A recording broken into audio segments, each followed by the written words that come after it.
ई करण हा जे अपन सब कुछ दान दे देले रहले, ई जन्म में सब उल्टा ले ले।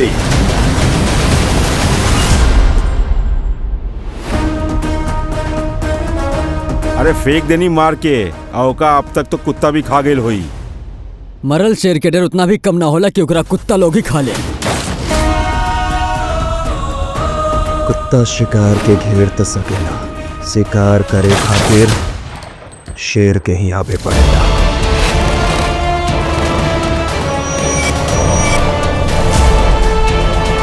हमरा ता आज भी तोहरे सपना आवेला। तोहरा सपना आवेला गाना के और शादी के, हमरा आँखन के खून बहत देखे के बा।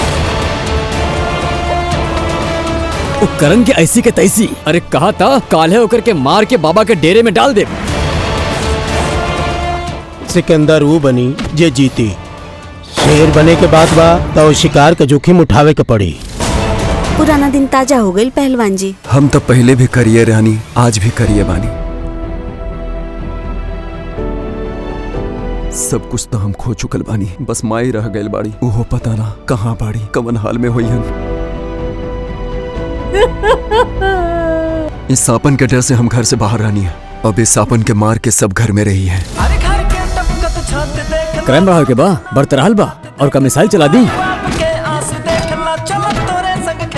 कि इंसान शेर के मांद में से तो वापस आ सका था, लेकिन अखाड़ा में गए इंसान वापस ना आ पावे।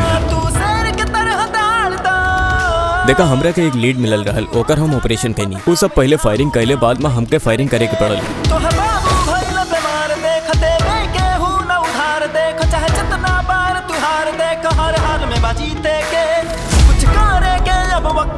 हमार बाबूजी कहले रहला कि गरीबी की बेड़ी खाली मेहनत और सच्चाई से टूटेला।